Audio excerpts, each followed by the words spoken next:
This book is called Andrew Henry's Meadow by Doris Byrne. This is a lovely book, and it's an older book. This is kind of cool. Here's the library card. I'm not sure where this was in the collection. But here's our old library checkout card. That's kind of cool. So yeah, so this book, Andrew Henry's Meadow, was published in 1965. And there are some really, it doesn't totally age well. There are some things in this book that we're not fond of, but it's a beautiful book, and I think you may see some Taproot Kids that you recognize in here. Until that spring, Andrew Henry Thatcher lived with his family in the town of Stubbsville.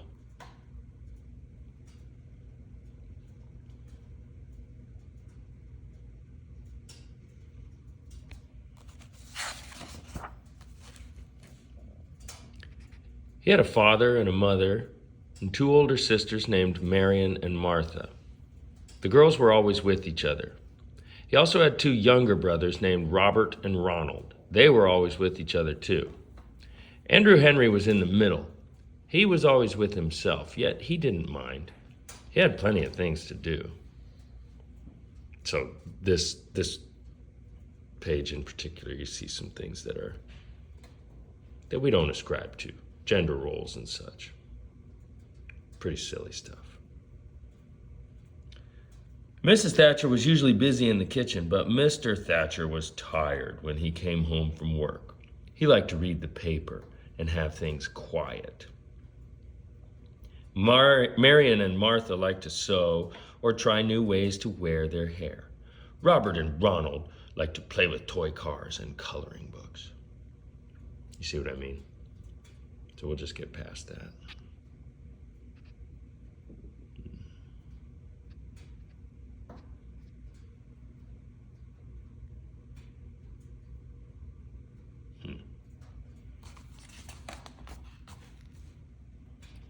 But Andrew Henry liked to build things.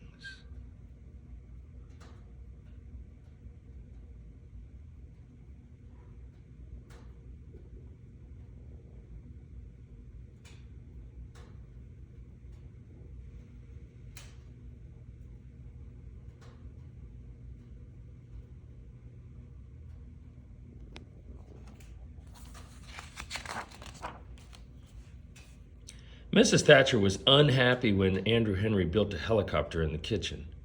The helicopter had many fine features. Nevertheless, she said to him firmly, "Andrew Henry, I have work to do. You must take that thing out of the kitchen."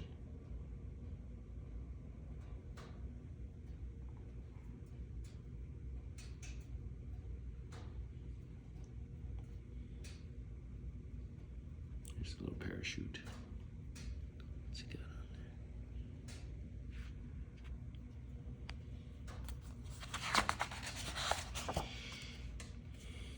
Then Andrew Henry built an eagle's cage in the living room, and Mr. Thatcher was annoyed. It was a fine eagle's cage. An eagle would have liked it, but Mr. Thatcher didn't.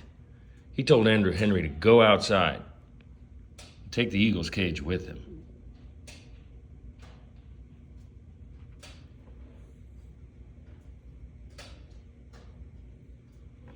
When Marion and Martha saw the merry-go-round Andrew Henry had hitched up to the sewing machine, they were upset. It went around nicely, too. But they told him to unhitch it and to do it right now.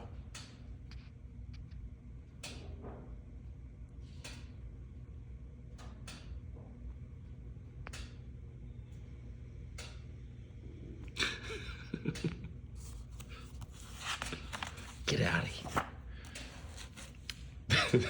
I think this one's hilarious. Robert and Ronald didn't even like the system of pulleys Andrew Henry rigged up in their room. Although it could close the door, fetch the crayon box, and lift the table 1.5 feet off the floor. They cried, "You're always spoiling our fun, Andrew Henry. Leave us alone."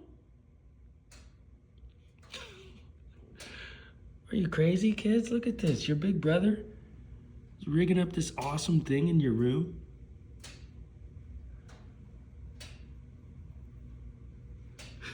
Get out of here, Andrew Henry. You're always ruining it.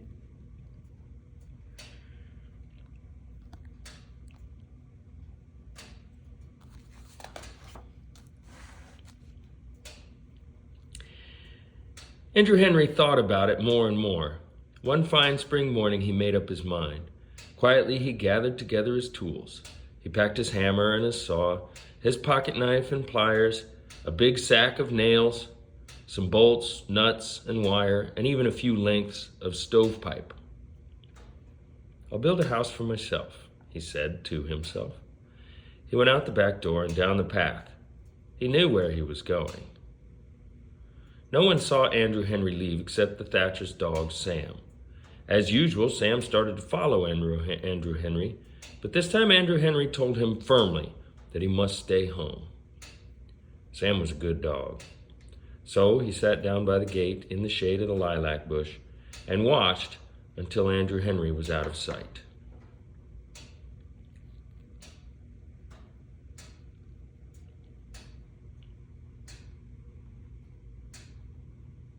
He's a good dog, Sam. I might have taken Sam with me. I don't know. But Sam is important later in the story. Andrew Henry walked kitty-corner through Burdock's pasture and climbed up over Blackbriar Hill.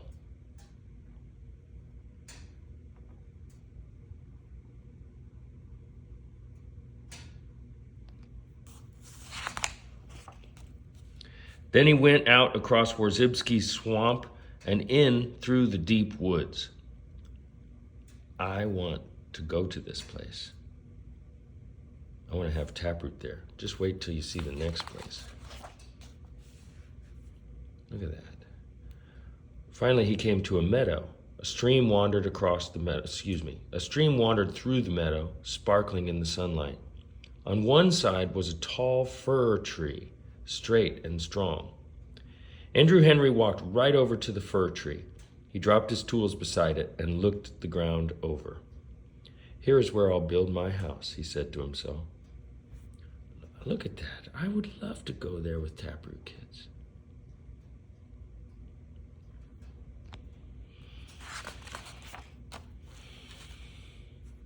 He set to work, and before long the house was finished. The walls were made of clay and rocks and poles. The roof was made of fir boughs, and outside one window there was a fine landing field for dragonflies. But Andrew Henry wasn't alone long. Soon Alice Burdock stepped out from the deep woods. She had her bird things with her. Mr. Burdock, who was a farmer, didn't care for birds. They ate his cherries, scratched up his corn, and nested in his barn. He put scarecrows in the cornfield and tied tin cans to the cherry trees to scare away the birds. He even kept 4 cats in the barn to discourage the swallows from nesting there. But Alice liked birds. She had brought along what she could. "Andrew Henry, will you build me a house too?" she asked. "Sure thing," Andrew Henry said. Look at him, he's whittling.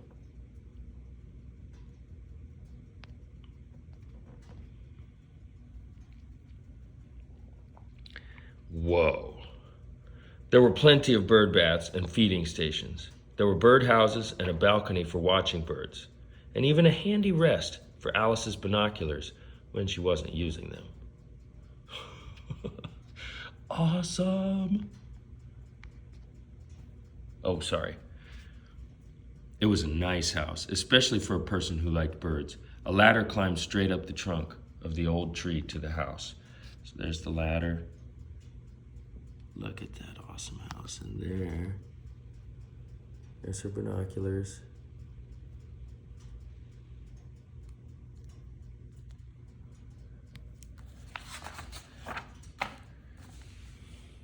Next, out of the deep woods came George Turner. He had most of his boats, all of his fishing poles, and his biggest paddle wheel. Mrs. Turner didn't like him to use these things in the bathtub. George wanted Andrew Henry to build him a house too. Sure thing, Andrew Henry said. First they built a bridge over the creek. Then they built the house on the bridge so that George could be near the water. The house had docks for the boats and built-in fishing poles. The paddle wheel worked a fan to keep George cool. It was surprising how much power that paddle wheel had.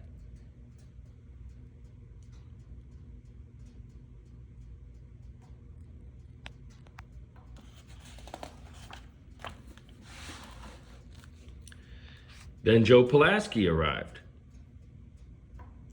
They built him a dugout house. The door was on the roof and the chimney stuck out of the ground.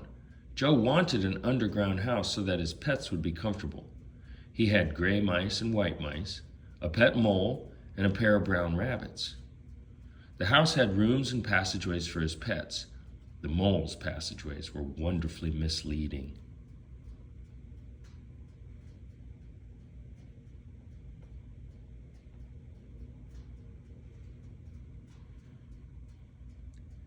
Jane O'Malley and Margot Laporte showed up next. Andrew Henry built Jane a house that looked like a castle with turrets. They dug a ditch around it filled up with water from the creek. The ditch made a useful moat, especially when the drawbridge was up. Jane had her dress-up clothes with her. She hoped her mother wouldn't miss them too much. She explained that they made her feel like Lady Jane instead of just plain Jane.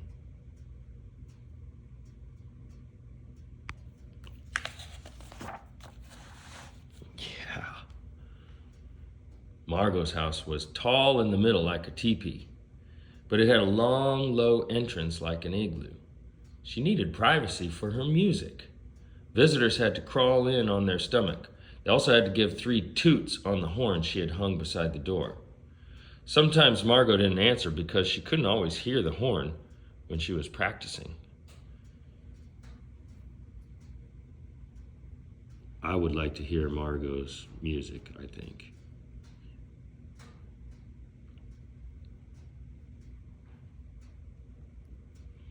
Down the hill, across the swamp, and into the woods came 3 more children.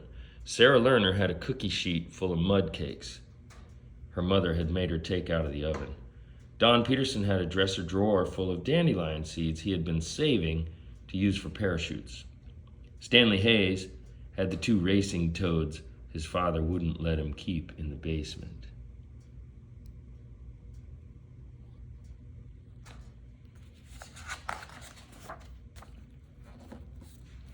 Soon, 9 houses stood in the meadow. It looked like a small village.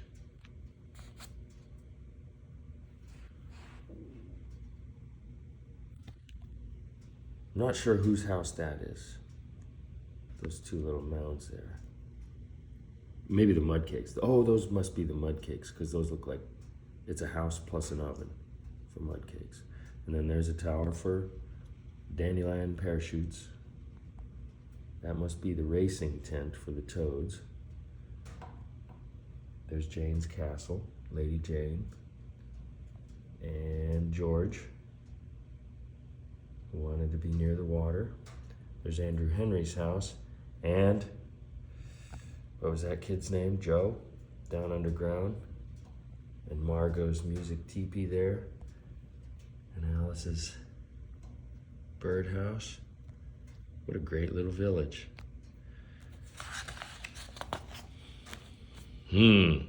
But yeah, here's the obvious problem that you parents have been wondering about. But in Stubbsville, the Thatchers were looking for Andrew Henry, and the Burdocks were looking for Alice.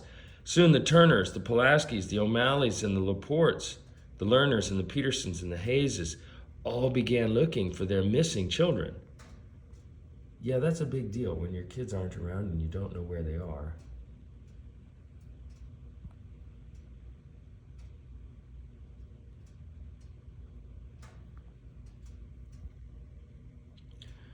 For 4 days and 4 nights, everyone searched frantically. They hunted in the fields and the barns, the buildings and the vacant lots, but the children could not be found.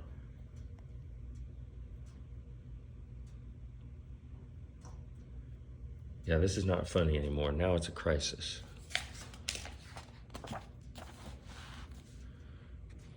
The only one who wasn't searching was the Thatcher's dog, Sam. He sat quietly under the lilac bush by the gate. Sam was a good dog, but he was very lonesome. As he gazed sorrowfully out toward the far corner of the burdocks' pasture, the lonesomeness in Sam grew and grew and grew. Finally, it grew too big for even a good dog. On the morning of the 5th day, Sam raised his head and out poured a long, aching howl.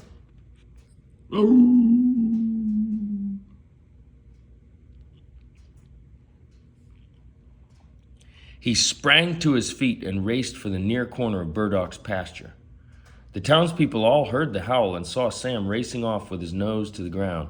"The dog has found their trail! Follow Sam! Hooray for Sam!" Sam ran kitty-corner through Burdock's pasture. The fathers and the mothers, the sisters and the brothers, and even the cats and dogs of the missing children all ran kitty-corner after him.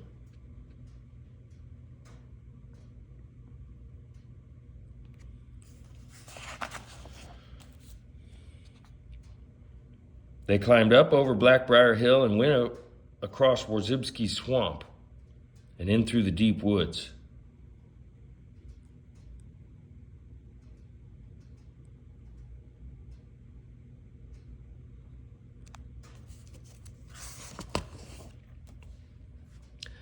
Until they came to a meadow. It was Andrew Henry's meadow. There were the children.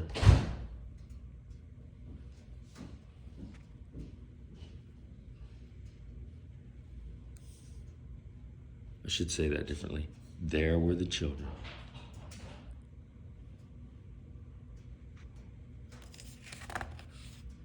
Oh wait, this is cool. Yeah, they're all just hanging out.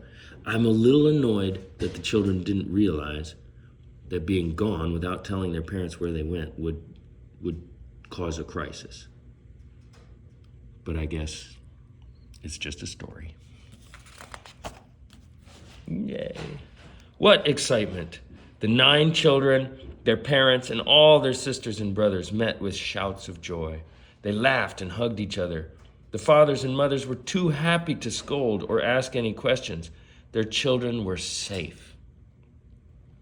Andrew Henry and his friends were happy too. They had been away from home for 4 long days and 4 very long nights. The village in the meadow had been wonderful. They would not forget it. But they missed their mothers and fathers, their sisters and brothers, and their cats and dogs. They were ready to go home. That is a happy scene. I love how many people have their arms high up in the air. Just an instinctive motion of happiness, huh? Yay.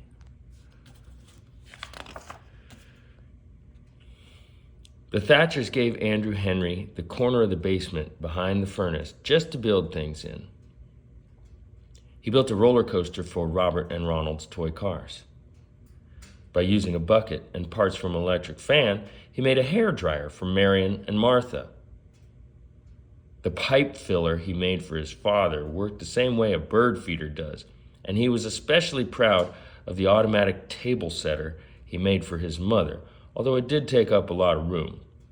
Andrew Henry was pleased to have such a fine place to work.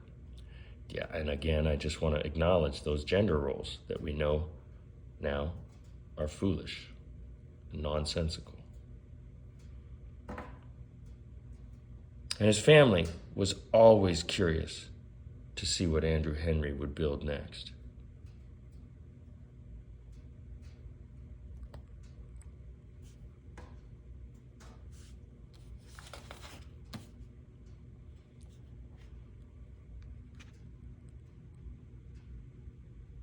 You can pause that, I suppose, and read it if you'd like. Information about Doris Byrne.